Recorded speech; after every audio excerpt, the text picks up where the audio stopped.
তিনি sector commander, Bir Uttom খেতাবপ্রাপ্ত বীর মুক্তিযোদ্ধা রণাঙ্গনে বলাই যায় নাই।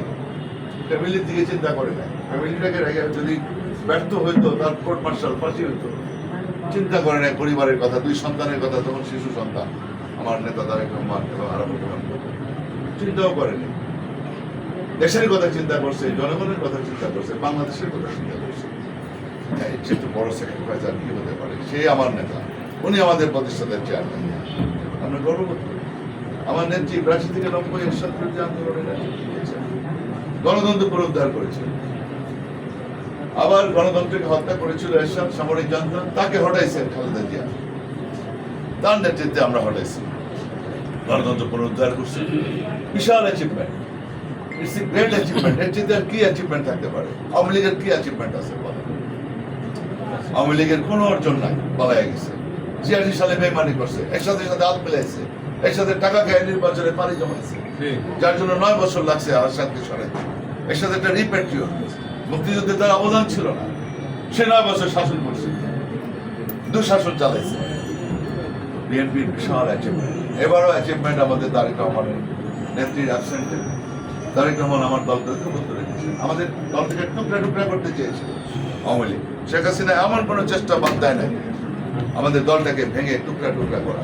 আল্লাহ রসিম রহমতে তারেক রহমান শুধু প্রবাসে বসে সে আমাদের দলটাকে ঐক্যবদ্ধ করেছে, আমাদের কাউকে ভাঙতে পারেনি। একজন শুধু বেইমানি করছে, বীরোত্তম শাহজাহান, অনলি ওয়ান আস্থা করে নিক্ষিপ্ত হয়েছে। কিন্তু আমাদের দল ঐক্যবদ্ধ আছে এবং এই জুলাই আগস্টের আন্দোলনে যিনি সবচেয়ে বড় ভূমিকা রেখেছেন, এটা জামাত ইসলামের আমিরও বলেছেন, অন্য রাজনৈতিক দলও বলেছেন যে আমাদের নেতা, আমি বলি না আমার নেতার সম্পর্কে, আমি বলি না আমার নেতাকে, অন্যরা বলেছেন যে এই জুলাই আগস্টের আন্দোলনে সবচাইতে গুরুত্বপূর্ণ ভূমিকা রেখেছেন তারেক রহমান। এটা আমাদের বিরাট অর্জন। সুতরাং আমরা নেতাকে নিয়ে অনেক স্বপ্ন দেখি, এই স্বপ্নের জন্য আমরা আমাদের বাস্তবে রূপ দিতে পারি। সেক্ষেত্রে আমাদের নেতা কর্মীদের অন্তত অনেক সহনশীলভাবে আমাদের এগিয়ে যেতে হবে। আমরা শামসুল আলমের মতো নিবেদিত প্রাণ, আমাদের স্বামী ইমানদার, আমাদের ইমানদার হইতে হবে। প্রত্যেকটা নেতা কর্মীকে ইমানের দায়িত্ব পালন করতে হবে, মুখে একটা কাজে অন্তরে আরেকটা সেটা হবে না।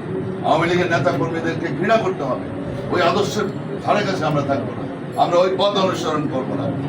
আমরা বিএনপি শহীদ জিয়ার সৈনিক, আমরা খালেদা জিয়ার সৈনিক, আমরা তারেক রহমানের সৈনিক। এদেশের বিএনপি মাটিও মানুষের দল, এদেশের স্বাধীনতা যুদ্ধের দল, মুক্তিযোদ্ধার দল, বাংলাদেশ জাতীয়তাবাদী দল। আমরা সবচেয়ে বৃহত্তম রাজনৈতিক দল। এদেশের জনগণের প্রত্যাশা বিএনপি, বিএনপির উপরে আশা আকাঙ্ক্ষা। বিএনপির মাধ্যমে এদেশে একটা সুন্দর বাংলাদেশ তৈরি হবে, স্বনির্ভর বাংলাদেশ তৈরি হবে, একটি উন্নয়নের বাংলাদেশ তৈরি হবে।